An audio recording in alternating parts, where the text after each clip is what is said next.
Exodus 27. You shall make the altar of acacia wood, 5 cubits long and 5 cubits broad. The altar shall be square, and its height shall be 3 cubits. And you shall make horns for it on its 4 corners. Its horns shall be of one piece with it, and you shall overlay it with bronze. You shall make pots for it to receive its ashes, and shovels and basins, and forks and fire pans. You shall make all its utensils of bronze. You shall also make for it a grating, a network of bronze, and on the net you shall make 4 bronze rings at its 4 corners. And you shall set it under the ledge of the altar, so that the net extends halfway down the altar. And you shall make poles for the altar, poles of acacia wood, and overlay them with bronze. And the poles shall be put through the rings, so that the poles are on the 2 sides of the altar when it is carried. You shall make it hollow with boards, as it has been shown you on the mountain. So shall it be made. You shall make the court of the tabernacle. On the south side the court shall have hangings of fine twined linen, 100 cubits long for one side. Its 20 pillars and their 20 bases shall be of bronze, but the hooks of the pillars and their fillets shall be of silver. And likewise for its length on the north side there shall be hangings, 100 cubits long, its pillars 20, and their bases 20, of bronze. But the hooks of the pillars and their fillets shall be of silver. And for the breadth of the court on the west side there shall be hangings for 50 cubits, with 10 pillars and 10 bases. The breadth of the court on the front to the east shall be 50 cubits. The hangings for the one side of the gate shall be 15 cubits, with their 3 pillars and 3 bases. On the other side the hangings shall be 15 cubits, with their 3 pillars and 3 bases. For the gate of the court there shall be a screen 20 cubits long, of blue and purple and scarlet yarns and fine twined linen, embroidered with needlework. It shall have 4 pillars, and with them 4 bases. All the pillars around the court shall be filleted with silver. Their hooks shall be of silver, and their bases of bronze. The length of the court shall be 100 cubits, the breadth 50, and the height 5 cubits, with hangings of fine twined linen and bases of bronze. All the utensils of the tabernacle for every use, and all its pegs and all the pegs of the court shall be of bronze. You shall command the people of Israel that they bring to you pure beaten olive oil for the light, that a lamp may regularly be set up to burn. In the tent of meeting, outside the veil that is before the testimony, Aaron and his sons shall tend it from evening to morning before the Lord. It shall be a statute forever to be observed throughout their generations by the people of Israel.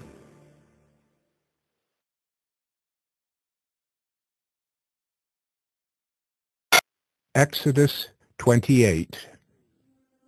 Then bring near to you Aaron your brother and his sons with him, from among the people of Israel to serve me as priests. Aaron and Aaron's sons, Nadab and Abihu, Eleazar and Ithamar. And you shall make holy garments for Aaron your brother, for glory and for beauty. You shall speak to all the skillful whom I have filled with the spirit of skill, that they make Aaron's garments to consecrate him for my priesthood. These are the garments that they shall make: a breastpiece, an ephod, a robe, a coat of checkerwork, a turban, and a sash. They shall make holy garments for Aaron your brother and his sons to serve me as priests.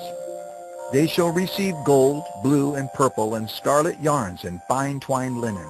And they shall make the ephod of gold, of blue and purple and scarlet yarns and of fine twined linen, skillfully worked. It shall have 2 shoulder pieces attached to its 2 edges, so that it may be joined together. And the skillfully woven band on it shall be made like it, and be of one piece with it, of gold, blue, and purple, and scarlet yarns, and fine twined linen. You shall take 2 onyx stones, and engrave on them the names of the sons of Israel, 6 of their names on the one stone, and the names of the remaining 6 on the other stone, in the order of their birth.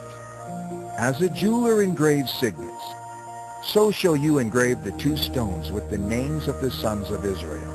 You shall enclose them in settings of gold filigree. And you shall set the 2 stones on the shoulder pieces of the ephod as stones of remembrance for the sons of Israel. And Aaron shall bear their names before the Lord on his 2 shoulders for remembrance. You shall make settings of gold filigree and 2 chains of pure gold, twisted like cords, and you shall attach the corded chains to the settings. You shall make a breastpiece of judgment in skilled work. In the style of the ephod you shall make it. Of gold, blue, and purple, and scarlet yarns, and fine twined linen shall you make it. It shall be square and doubled, a span its length, and a span its breadth. You shall set in it 4 rows of stones. A row of sardius, topaz, and carbuncle shall be the first row, and the second row an emerald, a sapphire, and a diamond, and the third row a jacinth, an agate, and an amethyst, and the fourth row a beryl, an onyx, and a jasper. They shall be set in gold filigree. There shall be 12 stones with their names according to the names of the sons of Israel. They shall be like signets, each engraved with its name for the 12 tribes. You shall make for the breastpiece twisted chains like cords of pure gold. And you shall make for the breastpiece 2 rings of gold, and put the 2 rings on the 2 edges of the breastpiece. And you shall put the 2 cords of gold in the 2 rings at the edges of the breastpiece.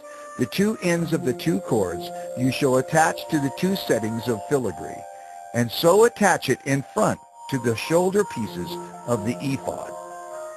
You shall make 2 rings of gold and put them at the 2 ends of the breastpiece, on its inside edge, next to the ephod. And you shall make 2 rings of gold and attach them in front to the lower part of the 2 shoulder pieces of the ephod, at its seam above the skillfully woven band of the ephod.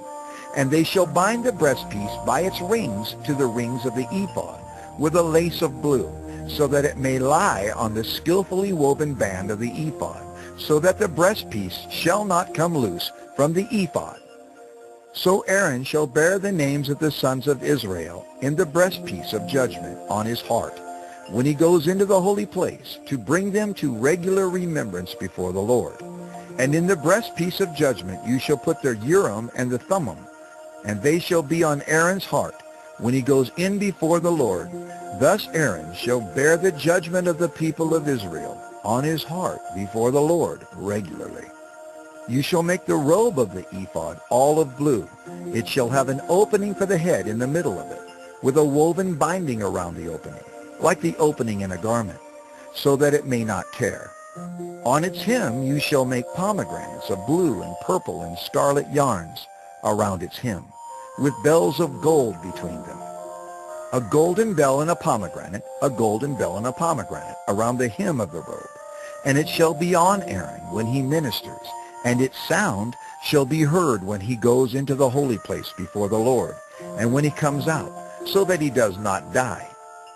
You shall make a plate of pure gold and engrave on it, like the engraving of a signet, holy to the Lord. And you shall fasten it on the turban by a cord of blue. It shall be on the front of the turban. It shall be on Aaron's forehead.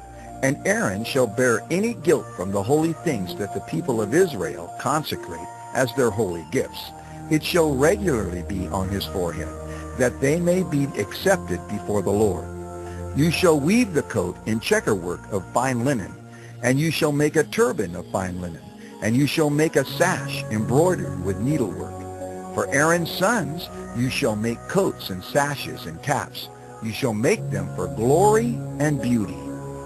And you shall put them on Aaron your brother, and on his sons with him, and shall anoint them, and ordain them, and consecrate them, that they may serve me as priests. You shall make for them linen undergarments, to cover their naked flesh. They shall reach from the hips to the thighs, and they shall be on Aaron and on his sons when they go into the tent of meeting, or when they come near the altar to minister in the holy place, lest they bear guilt and die.